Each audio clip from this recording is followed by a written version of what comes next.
Radha Madhava Kunja Bihari Jaya Radha Madhava Kunja Bihari Jaya Radha Madhava Kunja Bihari Jaya Radha Madhava Kunja Bihari Gopi Jana Vallabha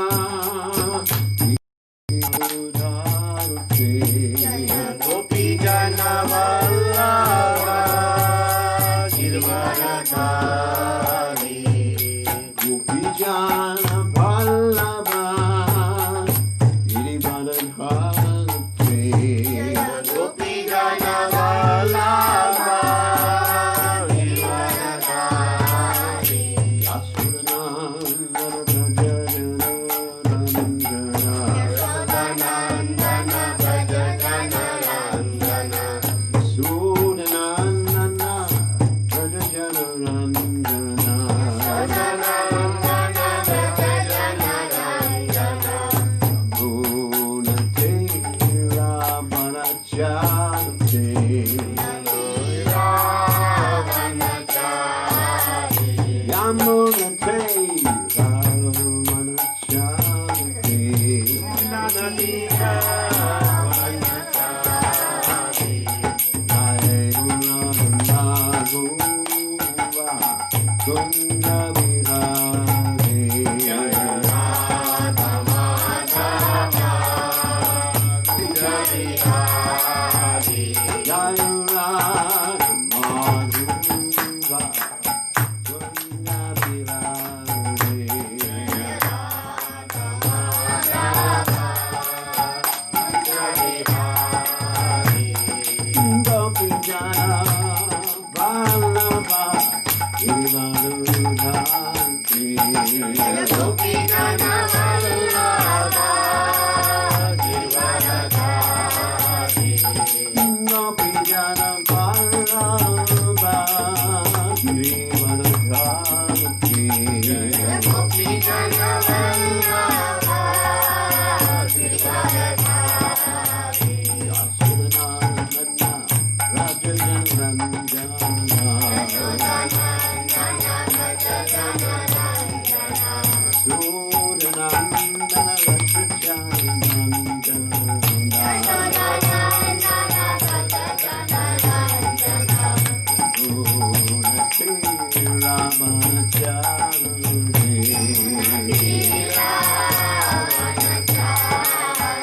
Yamunate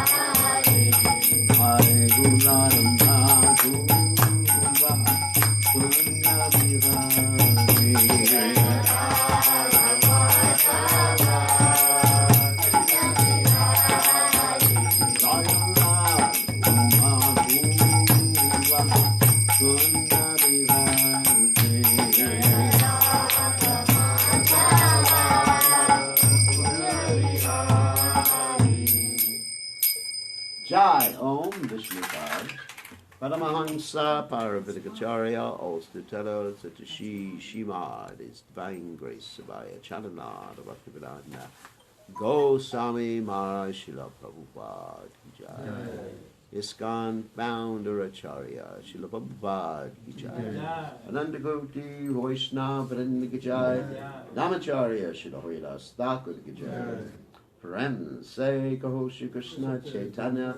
Prabhu Nityananda Shitwade Gadadha Shiva Siddhi Gaur Bhakta Vrinda Ki Jai Shri Shri Radha Krishna Gopakapata Sayam Kunda Radha Giri Govardhan Ki Jai Vrindavan Ki Jai Machuranam Ki Jai Jagadasami Ki Jai Manamai Ki Jai Shrimati Tulasi Devi Ki Jai Samveda Bhakta Vrinda Ki Jai Gaur Premananda Hari Hari All glory is the assembled devotees. All glory is the assembled devotees. All glory is the assembled devotees. All glory is to Shri Guru and Gauranga Srila Prabhupada Ki Jai. Gaur Premananda. Okay. I'd like to welcome everybody who's joining us online. Ada, Rangadevi, Mayapur, Paradeep, Avikash,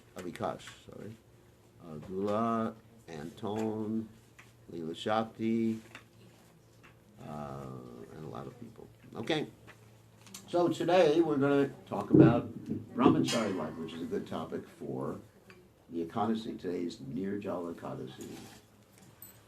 And what does that mean? No word. Are you going to do it the whole day? Yeah? No, I'm not. I'm not going to do it. Actually, you only have to follow Ekadasi between 8 to 80 years of age. Did you know that? Yes. So, are you old enough? Yes, I am. Oh, you have 9. So 9, so they have to 9, follow 15. Ekadasi. Too bad. So, actually, as far as the Nirjala aspect, you know, what they call Bhima Nirjala Ekadasi, it's not actually a story that I've ever read in the Vedic literatures. It seems to be something that devotees talk about. But the Mahabharata doesn't mention it, and the Srimad Bhagavatam doesn't mention it. So it's something that really came up later. When Prabhupada was on the planet, he never talked about it. He just followed this Ekadasi as a regular Ekadasi. So, be that as it may, it's something that's become quite popular in ISKCON right now. Also, I don't suggest doing Nirjal if you're sweating or it's hot weather, because you can get kidney damage within about 12 hours. When you sweat and the body loses its moisture, its liquidity, because most of the body is liquid. Did you know that? 98%. Yeah, not 90%, but a little less than that. 70% is liquid. So if you lose that, you can become dehydrated. You can die from dehydration. But even worse than that, worse than dying, is kidney failure. So you have to be very careful about this. So I don't suggest in climate like this, unless you're going to sit inside with air conditioning all the time, then you can do it. But then the whole point of Ekadasi is to increase what? Increase what? Austerity. No. Hearing and chanting. Hearing and chanting. Austerity doesn't make you Krishna conscious. Krishna says, he who tortures the body and the super soul dwelling within is known as a what? Anyone know the verse? Demon. So don't be a demon. I mean, if you can do something, but we're not supposed to like austerity, we're supposed to like Krishna. The whole point is increase your hearing and chanting about Krishna. You can chant more rounds, if you can read more, if you can do less nonsense. How do you do that? That would be good. Maybe it's impossible, but actually, you'll increase your Krishna consciousness. For example, on Ekadasi, generally, I try to chant 64 rounds a day, and I don't look at the news on Ekadasi. We fast from CNN and Fox News. That's a joke. So the whole idea is increase, because it's a positive experience. You increase your connection and attraction to Krishna. Austerity for austerity's sake does not make you Krishna conscious. What makes us Krishna conscious? Yadyayi Sankirtana Prayar. Yajanti Sumedasa. That by what? Doing Sankirtan, preaching. And even Srila Bhakti Siddhanta Saraswati Thakur sometimes would give his disciples rice on Ekadasi so they would go out and preach. Because in Bengal, if you don't eat rice, it's like what? Anyone know? It's like dying. Because if you've ever been to Bengal, they eat rice 3 times a day. Why? That's their culture. They don't have rotis or anything like that originally in Bengal. So if you tell them no rice, they think, oh, it's like dying. I'm so weak. I can't do anything. I have to stay in bed all day long. So Srila Bhakti Siddhanta Saraswati Thakur, in order to get his disciples to preach, sometimes would give them rice on Ekadasi. Because there's a higher priority. You have to understand priorities. You know what priority means? What does it mean? Something that is more value than that. Yes, it means things of more value and in relationship to things of less value. Like first thing, chanting Hare Krishna, that's the highest priority. And of course following the four regulated principles. Now other things come after that. So, anyway, so if you could make the whole world Krishna conscious on Ekadasi, you could eat anything. But if you're going to stay in bed all day long lamenting, counting off the minutes, When I can break the until fast. you can, when you can break the fast, what is a useless thing, isn't it? You just become. Well, you stay awake all night on the Ekadasi, and the next day is just sleeps the whole day. What is the use? Don't, yeah. The whole point is maximize your hearing, chanting, and service to Krishna. Otherwise, it becomes very ritualistic, and you think that austerities are the goal of life. And then you can be like our friend Raman. His austerity was cutting off his heads, right? Yeah. Could you do that? I just have one. You just have one. Sometimes it seems like you have a lot. But anyway, so. And what do they say that someone has a big head, you know? Anyway, so Ravana was cutting off his heads, or Hiranyakashipu was doing what austerity, remember? He was standing on what? Anthill. One foot. It was One covered foot. by an anthill. He was standing on a mountain. He was on his One toes, and his whole flesh just became eaten away and, you know, whatever, disintegrated. And he was living within his bones. That's Hiranyakashipu. But he wasn't Krishna conscious until he got killed. So anyway, so let's read from the Srimad Bhagavatam about Brahmacari life. This is called basic training in Krishna consciousness. So 11th canto, 17th chapter, text 37. Om Namo Bhagavate Vasudevaya. Om Namo Bhagavate Vasudevaya. Om Namo Bhagavate Vasudevaya. Om Namo Bhagavate Vasudevaya. Om Namo Bhagavate Vasudevaya. Om Namo Bhagavate Vasudevaya. So I'll just read this text. Akantaram avekshan yata yasita namaha gurave dakshinam dattva snayad gurvanumoditaha. A brahmachari who has completed his Vedic education and desires to enter household life should offer proper remuneration to the spiritual master, bathe, cut his hair, put on proper clothes, and so on. Then, taking permission from the Guru, he should go back to his home. So, purport by His Divine Grace, Srila Prabhupada Ki Jai. Okay. This verse describes the process called Samarvartana, or returning to one's home after finishing Vedic education in the ashram of the spiritual master. One who cannot concentrate all of his desires in the devotional service of the Lord is attracted to household life, and if this attraction is not regulated, one will fall down. Being covered by the ignorance of fruitive activities and mental speculation, a living entity seeks enjoyment outside the devotional service of the Supreme Lord and becomes a non-devotee. One who takes to family life must rigidly follow the Vedic rules and regulations in order to avoid the collapse of his spiritual determination. One who enjoys intimate sense gratification with women must become duplicitous in his dealings with others and consequently falls down from the platform of simple, pure life. When the mind is disturbed by lust, one begins to resent the principle of submission to the Supreme Personality of Godhead and his pure devotee, and the dark clouds of one's offensive mentality completely cover the light of spiritual knowledge. One should dovetail his propensity to love someone by serving the lotus feet of a pure devotee. As stated in Vedic literature, one who worships Govinda, Lord Krishna, but does not worship his devotees is not to be considered an advanced Vaishnava. Rather, he is to be considered a proud hypocrite.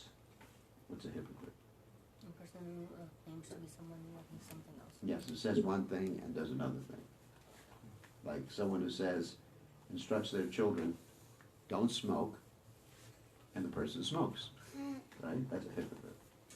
Anyway, Adhantaram avekshanyata gigashitam gamaha gurave dakshinam daktva snayat gurvandu moditaha.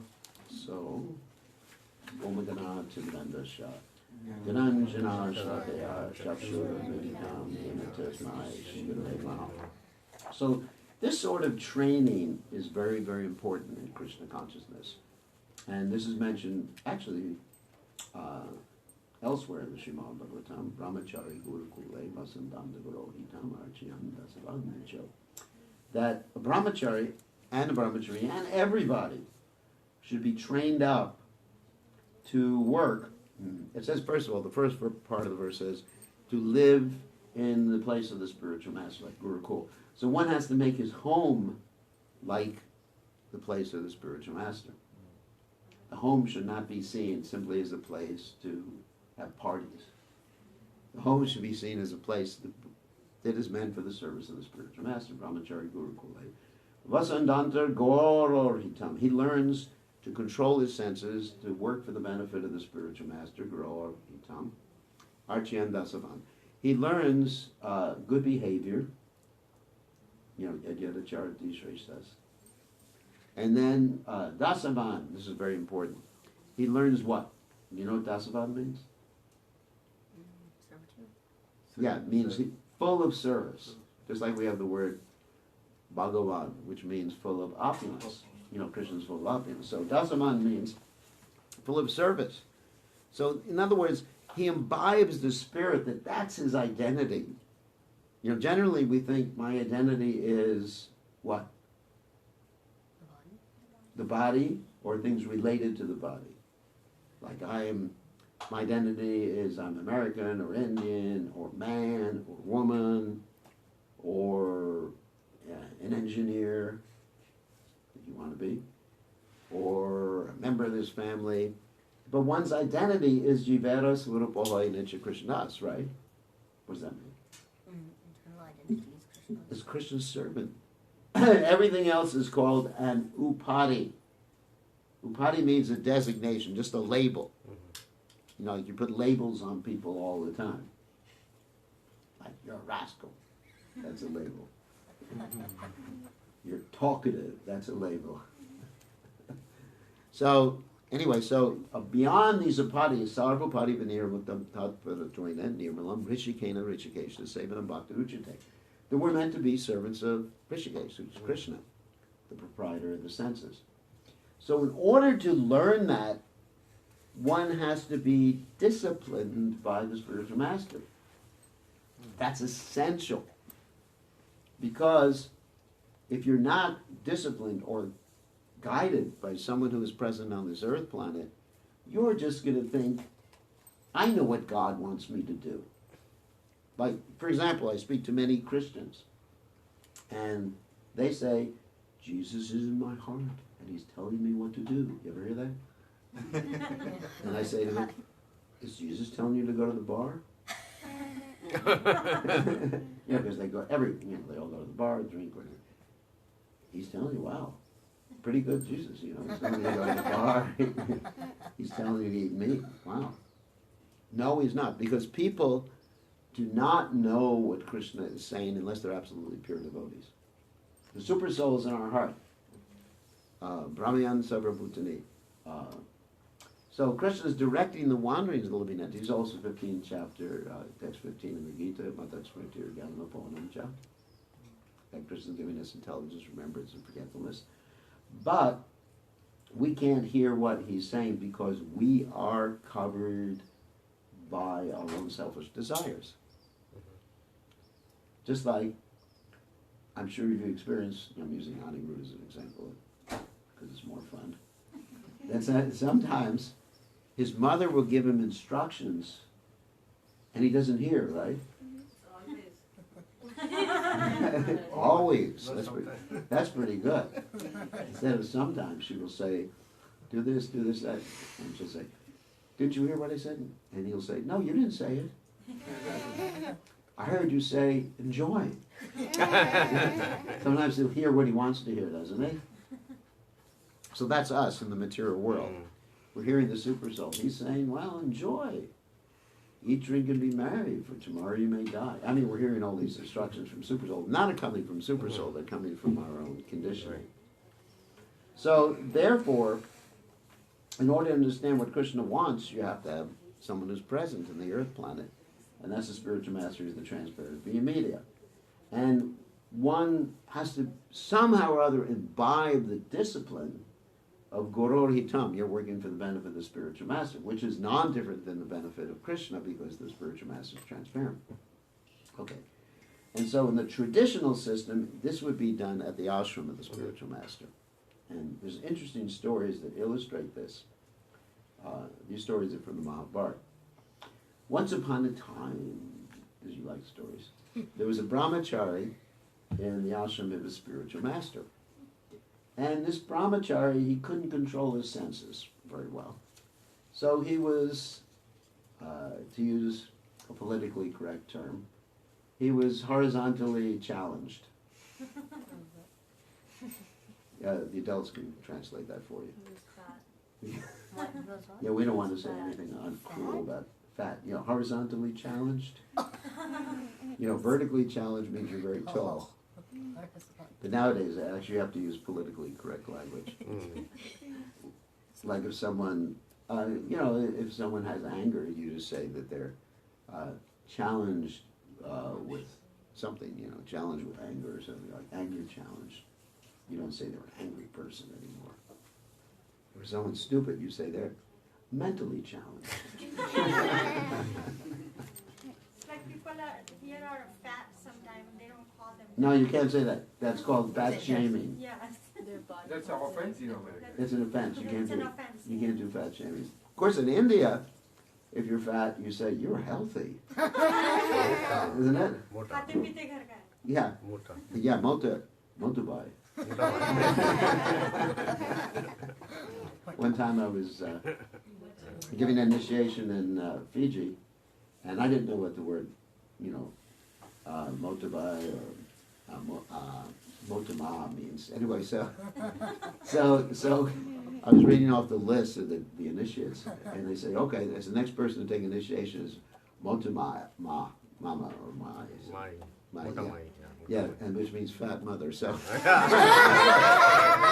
and all the brahmacharis were rolling and laughing. And I was like, "What's the problem? What did I say?"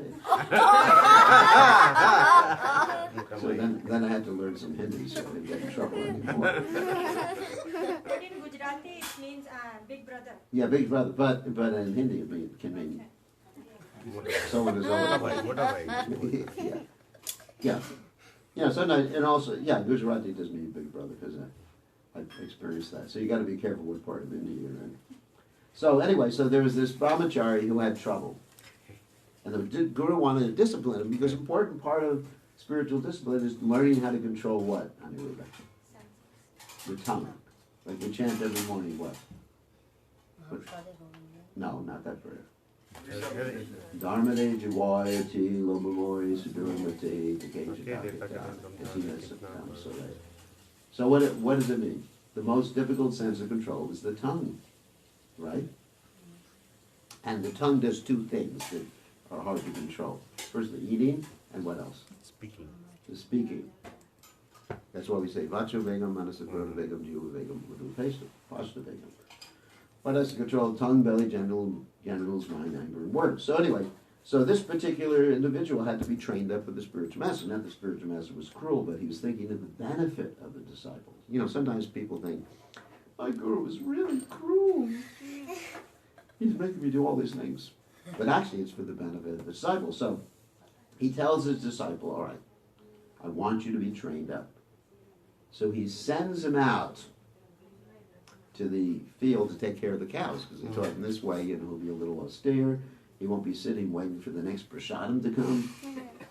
You know, every time he hears the RT bell, the concha, wow, it's time for prasadam. What a motivation. I remember when I joined the movement, it was like that, Yeah. because we would take prasadam 3 or 4 times a day. Yeah. And Prabhupada said people join the movement because of prasadam. And when you first join, you're supposed to eat up to your neck. And we did that. Me too.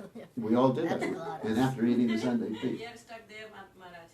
What's that? We are stuck at the Prasad. I know. And then after eating the prasad, we had to lie on our left side. Oh, Because if you lie on the right side, the liver is there. Yeah. So we were just like, oh, I overdosed on prasadam. So this particular individual, he had had enough of prasadam, and the guru wanted to train him up, so he sent him out to take care of the cows. He thought, now he's going to become austere. But then this brahmachari came back after a few days, and he was getting fatter. And the guru said, what is happening with you? And the brahmachari said, yes, but I'm out there and I'm begging, doing Brahmacari. And everyone is giving me a pizza every house I go to.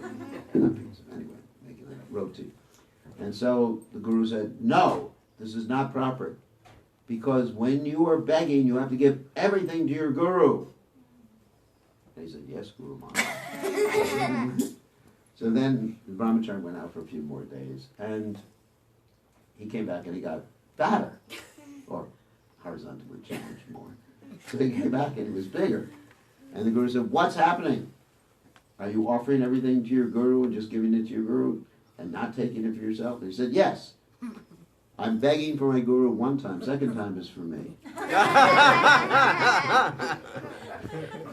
This is a story of the Mahabharata. I'm not making it up. So, and then the guru said, no, every time you beg has to be for me. Not that the guru was greedy, he just was training up the disciple. So the disciple says, all right, Guru Maharaj. So after a few days, he still keeps getting bigger. And the Guru Maharaj says, why? What are you doing? And he said, well, I'm giving you everything that I beg. But I'm taking care of the cows, so I drink the milk too. And then the spiritual master gets angry again. He said, no, the milk is meant for the calves. Don't do it. And so he goes out again. And he still comes back a little heavier. And the Guru Maharaj says, what are you doing now? He said, well, the calves, this guy is so, can't control his senses for some reason. He said, well, the calves are drinking. You heard the story before? No. Yeah, It's in the Mahabharata. So the calves are drinking, he's just like taking the foam that's coming out of the calves' mouths at the same time. And the guru says, no, the calves are just being merciful to you. So you should stop it. Don't eat without my permission. Okay, so then he goes out again, and this poor disciple, he is so hungry, like he's ready to eat anything at this point. Because his stomach is growling, and just like, and finally he just like sees some leaves on a tree, and he eats the leaves, and he gets blinded. And he falls into a ditch. And so the guru is really worried. What happened to my disciple? He hasn't come back. So he sends his other disciples out.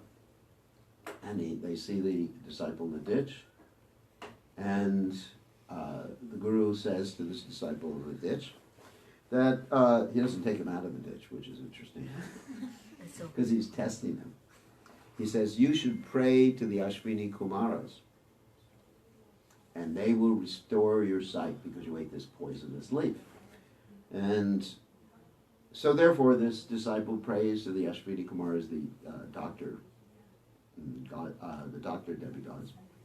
And he prays, and the Ashwini Kumaras come. And they say, here's some cake medicine. Eat it, and your sight will be restored. By that time, the disciple realizes he's not supposed to eat anything without the Guru's permission. And so he says, I'm not going to eat it. I got to get my Guru's permission. And that, he passes the test. And the Guru's pleased, he gets his sight back, and then the Guru says, now you can get married. Because he's training up the brahmacharis so that when they do enter household life, they will actually be able to control their senses. So that basic training is necessary, just like in the army. You have basic obedience training, right, West Point? They put you through basic training, and they put you in the jungle, and you have to survive, and you have to salute your drill sergeant, and they yell at you. But this is to help you survive later on in the army. Mm-hmm. Because it forms a team spirit. and then the people in the team, they help each other if they're at war or something like that. So in any case, so that this Brahmacari was able to get married and have proper household life. And then there's another story in the Mahabharata about that. But once upon a time, there was a Brahmacari who needed training, and the Guru sent him out to the field again with the cows and the pasture and everything. He said, make sure that all the fields are irrigated properly. You know the story, too? You too? Yeah. He knows everything. So, and because there were irrigation ditches like there are in India. And somehow or other there was a break in one irrigation ditch.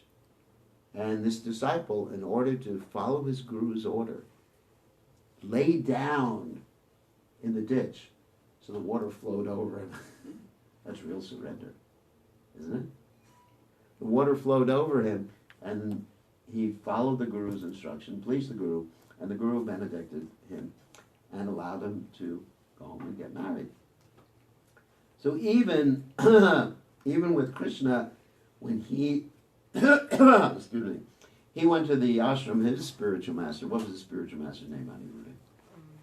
Starts with an S. What one? Say your sister knew. She knew before you. Yeah. She's more intelligent. So anyway, it's not a funny movie. She's also older. She's more intelligent. She's Yeah, older. that's really easy. Aggravating. I'm testing him. She's older too. All right. So Krishna spent 64 days in his guru's ashram. And in those 64 days, he learned everything. He learned how to speak the language of the animals. He learned how to dance. He learned Mehendi. Everything in 64 days. That was his whole schooling. Pretty good.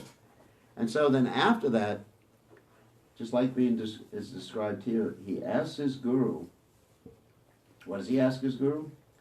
What do you want as Dakshi? And what did his guru ask for? His kid. His kid back. Yeah. His kid had been taken. So he got his spiritual master's child back as Dakshi. And so that was the relationship. So the point is that even Krishna is showing that example of surrender to the spiritual master. Even Lord Chaitanya showed that example. When Lord Chaitanya was talking to the Mayavadis, Prakashananda Saraswati, you know the story? In Benares. Lord Chaitanya was asked by this Mayavadi, why do you just chant Hare Krishna? Why don't you study Vedanta? And what did Lord Chaitanya Mahaprabhu say? Yeah. He said, my spiritual master called me a fool. He said, you just chant this Hare Krishna Mahamantra. And so, of course, Lord Chaitanya Mahaprabhu did not have that type of relationship with the spiritual master, but he was illustrating the submission that one has. Because if one serves Krishna's representative, that pleases Krishna more than if you serve Krishna directly. You know, as it's stated in the Adi Purana, Krishna says, one who says he is my devotee is not my devotee. But one who says he is a devotee of my devotee is my devotee. So that's the training that's mentioned here. And one should live his whole life, just like in my life. I'm living my whole life thinking about what would please Prabhupada. That's my whole life. If I make a decision in life, I think, what would Prabhupada say if he was here? And so I've internalized, even though Prabhupada is no longer physically here on this planet, I've internalized the relationship with Prabhupada. And therefore, as Prabhupada says in the fourth canto of the Srimad Bhagavatam, the super soul becomes reached at that point. The super soul manifests himself. So that's really the point in Krishna consciousness. Of course, it's not blind following. Sometimes Prabhupada would test a devotee to see if a devotee was following blindly. One should follow the spiritual master with logic and reason and has the right to say, you know, why should I follow this instruction? Is right for an explanation. Prabhupada said blind following and absurd inquiries are condemned. For example, Krishna, when he was instructing Arjuna in the Bhagavad Gita, Krishna was Arjuna's spiritual master in one sense. He didn't specifically, let's say Krishna say to Arjuna that you have to follow my instructions or I'll kill you or I'll curse you. There's no verse like that. Krishna said, you've heard my instructions, and now do what you want. So the relationship between Krishna and Arjuna, Krishna as a spiritual master, Arjuna as a disciple, was one of logic and reasoning, and Krishna took the whole Bhagavad Gita to explain things. He didn't just say in the beginning, Arjuna, you're a nonsense, slapped him in the face. Go and fight, you know. No, it was logic and reason. It wasn't blind following in the Gita. So that should be the relationship with Guru. So, any other questions or any questions? Questions? Yes. Yes, Maharaj, I have a question. Arjuna was so related, so closely associated with the Supreme Personality of God. Yeah, he was his friend. And then he had to spend after leaving his body, he has to go to hell. What was why? It was described that all Kshatriyas have to see hell after leaving their body. Yeah, that's The reason they have to see is because in the performance, actually, it's a little more esoteric than that. In the performance of their duties, they're killing animals and doing all sorts. Even when they're practicing, it's described. Even in the Ramayana, when Lord Ram was out in the Dandakaranya forest and different places, they were practicing shooting deer. I mean, Lord Ram shot an arrow at that golden deer. At that point, of course, he's God, he knew. But still, he was showing that a Kshatriya practices, and so there has to be some sort of reaction to that. Of course, Lord Ram had no reaction because he's God. But that's one point. Another point is that Arjuna is an eternal associate of the Supreme Personality of Godhead. And he's showing us, by his example, Kshatriya's duties and a Kshatriya's reaction. But they don't really, they may have to see hell, but they don't stay in hell. Anyway, that's explained in the Mahabharata. So don't go to hell. Don't be a Kshatriya. You know, Kshatriya, sometimes they're eating meat. You know, like Bhimsen, he wasn't a vegetarian. Did you know that? He was not. Bhimsen was not a vegetarian, for sure. You know, he even married Rakshasini. So anyway, yeah. They're not vegetarian. What? Bhimsen wasn't. The other Pandavas were. Yudhisthira was certainly a vegetarian. So it is in Mahabharata? Or? Mm-hmm. Bhimsen was not in the full Mahabharata, not the abridged versions. So they have to eat, Maharaj, and to keep their bodily functions No. for that? Or? No, they didn't have to eat to keep their bodily functions, but they ate because they were hunting. And, I mean, that was natural. The Kshatriyas had to go and practice their martial arts somehow or other. And they were hunted. Because people in India, they don't go for hunting nowadays, and they still call themselves Kshatriya. And They still eat meat. they still eat meat, so... That's ridiculous. Actually, meat eating is not necessary. Some of the best athletes in the world are vegetarians. You can read about that. Some of the big football players and everything like that, they're vegetarians. Bill Clinton is a vegetarian now. Yeah, well, he's not a football player. But Kshatriyas, actually Kshatriyas were... They were allowed to eat meat, but they had to But they do were- it hunting. They were hunting for practice, like they were Hunting for practice, and they ate what they hunted, which was generally deer. For Or the kings also? kings, yeah. Kings are- The kings, yeah. The kings would always go out. Because the whole idea is, when one was a king, a Veda king, is they would lead their army. Not like nowadays, you've got the presidents or kings or prime ministers or whatever. They just sit in a bomb shelter or, under the earth while they're having their army kill everybody else. But the king, or the, whatever, would be at the forefront of the army. Therefore, the king was more reluctant to declare war. I mean, like you have Alexander the Great. You've heard of Alexander the Great? He was there with the soldiers the whole time. I mean, he was the best fighter. It's interesting about Alexander the Great that his whole kingdom sort of like fell apart after he got married. Because if you read the history, he got interested in a girl, and the soldiers thinking, what happened with Alexander? Haven't seen him for a few months. So, anyway. So that's a Kshatriya's duty. But it's not your duty. And that's a different age, too. You're not supposed to do that. We're not supposed to have that sort of Kshatriya. And a Kshatriya would never eat meat coming from a slaughterhouse. Right. They would go hunt and. They would go hunting. That was allowed. But they still had to see hell.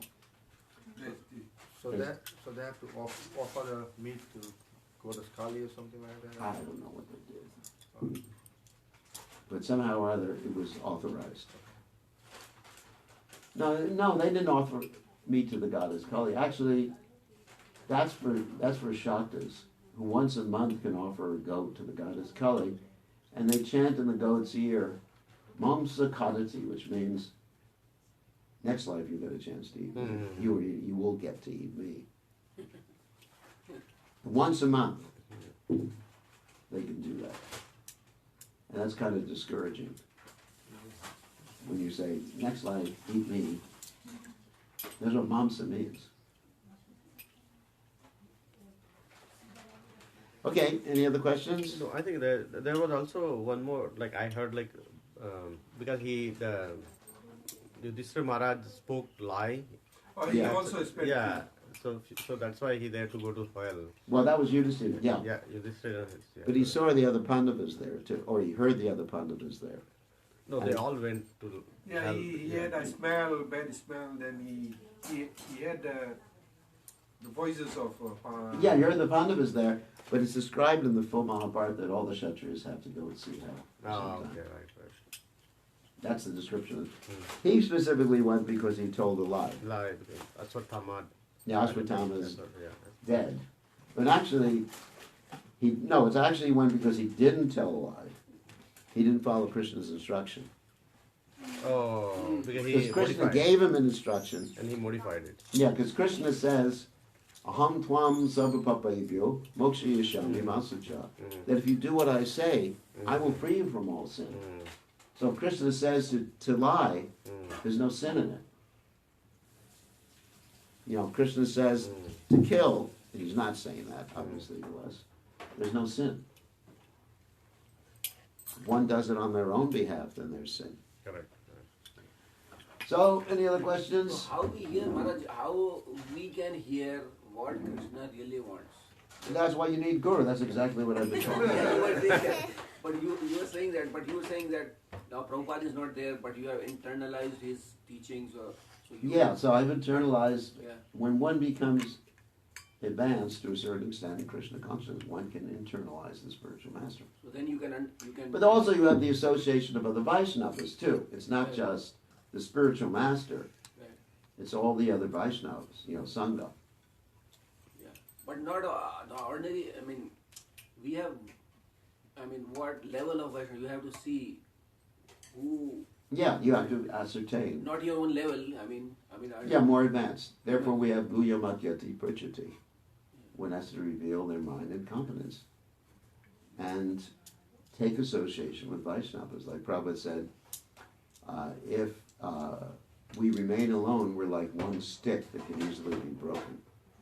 And if we're with the devotees, then we can be corrected. Let's say, take the example of Bharat Maharaj. He went to the forest, executed austerities, but he fell in love with a what? Deer. With a deer. Now, had there been any other Vaishnava around there, what would have happened? They would have corrected him. They would have said, you nonsense! Why are you kissing this deer? And he would have said, you are right. Okay, Hare Krishna. And his whole problem would have been solved by having the association of Vaishnavas. Of course, there's also that other statement, Upadesho vimurkanam prakopaya nashantaye. What does that mean? That if you give a fool good instruction, they get angry. So sometimes, if you give someone good instruction, they just get angry at you. So you have to be careful. So anyway, someone who is sincere will accept the association of other Vaishnavas and the guidance from other Vaishnavas, Sangha. Hare Krishna Maharaj. Even in Buddhism, that's one of Buddha's teachings. Sangha, Sharanam Gacha, or something like that. Isn't it? So Sharanam, Sangam, Sharanam Gacha. That means take the Sangha, remain in the Sangha. So even Buddha taught about that. Well, you study Buddhism too, or? No, but the 3 lines that they say, Sangam Saranam Gacchami, Vishnu Sharanam Gacchami. Yeah, They say that 3 lines. good. Prabhu had some. You have a question? Hare Krishna Maharaj. Hare Krishna. It's a humble question. Maharaj, you had mentioned about, when you were talking about Bhishma Dev's story yesterday, day before Yeah, yesterday. yeah. And his appearance was a result of his offense in the previous life as one of the Yeah, he was Jao, one of the Vasudevas, right?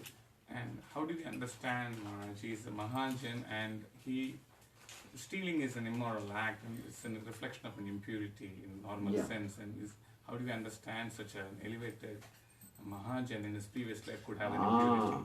That's an interesting question. By bad association,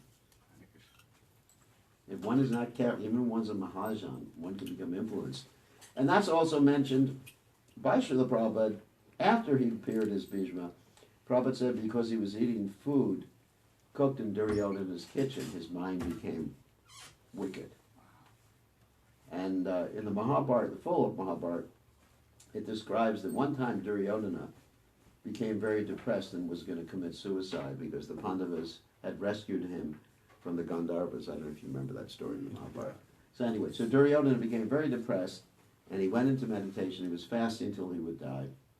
And the other demons pulled him aside and said, "Don't worry, Duryodhana. We're going to be able to take over the consciousness of grandfather Bhishma, Dronacharya, and Kripacharya." So their whole consciousness became polluted by bad association. So that's how important good association is. And that's why Prabhupada emphasized that one should only eat food cooked by Rakshasas. Right, Rakshasas. Because whatever you eat, or whoever cooks for you, the consciousness is imbued within that food. And that food becomes transformed to blood. And the blood is the carrier of consciousness. It's like getting a transfusion. Can you imagine if you got a transfusion from a Rakshasa? Wouldn't that be interesting? Who gave me the blood? Ravan. Well, he's the same blood type as me. R1, Rakshasa 1. Of course there's no blood type like that. But immediately you feel like eating meat or, kidnapping ladies or something. So when you get transfusion, it's good to get a transfusion from a devotee. So when you eat food that has been prepared by someone with improper consciousness, it's like getting a transfusion. Same thing. And even there is scientific evidence that the consciousness of someone who comes in contact with a material element, it changes the nature of that element. I mean, there was that study in Japan about water crystals, which probably all of you know about. Someone was thinking hate, hate, hate, and the water crystals formed in a certain way. Someone was thinking love, love, love, and the water crystals look completely different, microscopically. So consciousness changes matter. And you can taste, I can taste the consciousness of someone who was cooked for me. That's why, you know who my favorite cook is? Who? Yourself? Me.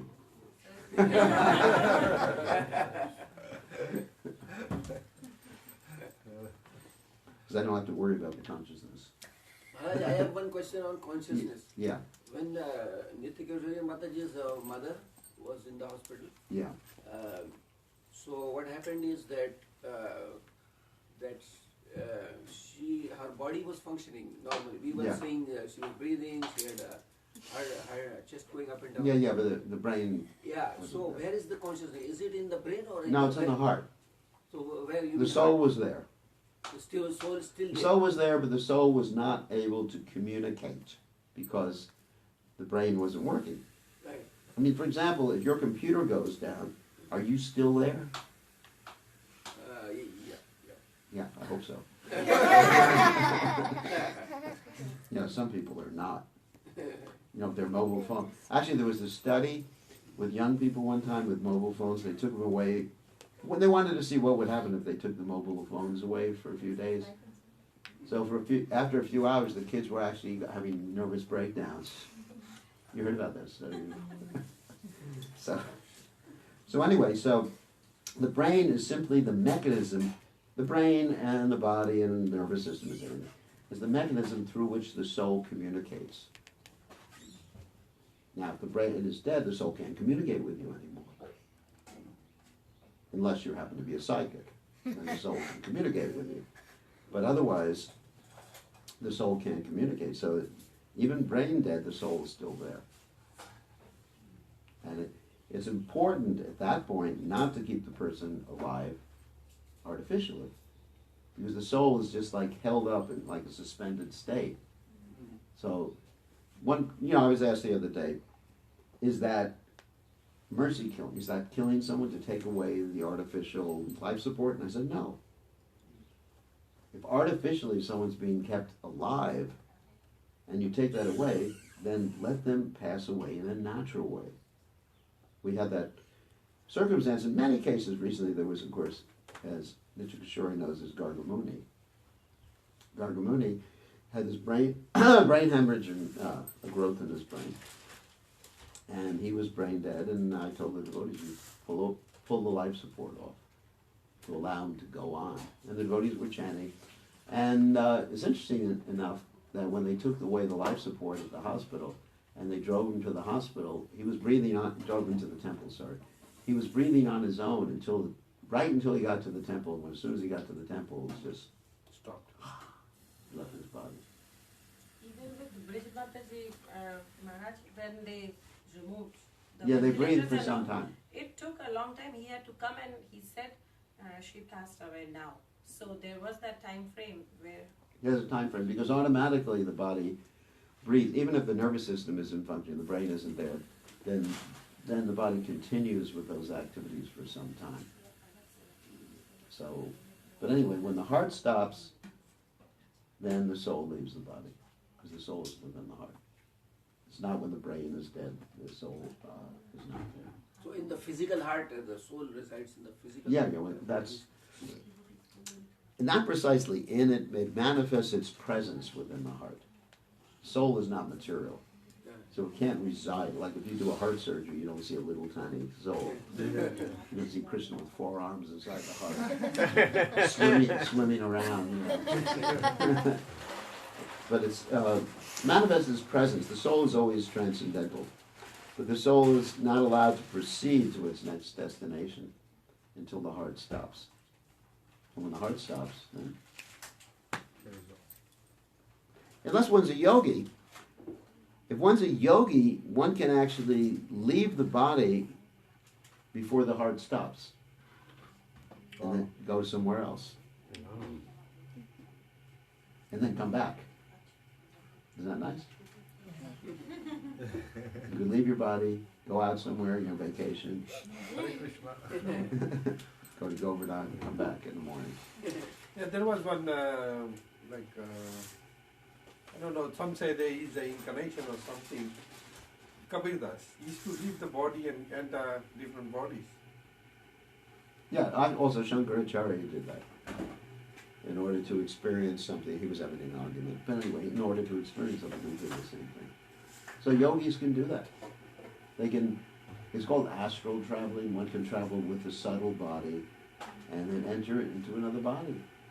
Or go somewhere and look at what's happening. I mean, even there's things called NDE, near-death experiences, where someone is in the operating table and the soul and the subtle body leave the body and the person's watching themselves being operated on. And they tell the doctors later on that this is what was happening.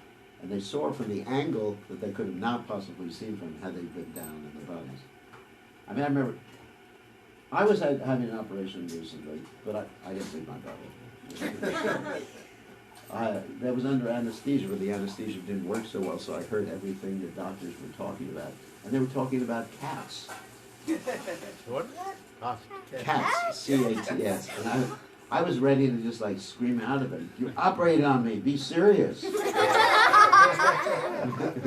What the hell are you talking about cats in the middle of my operation? Because the doctor was saying, I like this type of cat. And the nurse was saying, I like this type of cat. And I was like, what? Concentrate on what you're doing here. So that has nothing to do with a near-death experience or an OBE, out-of-body experience. Okay, I think we should end. It's time for prasadam, right? All glories, what? All glories to Srila Prabhupada Ki Jai. Thank you all for joining us online here. Got a lot of people this morning. Someone can say Mahaprasad, Nitikeshwari,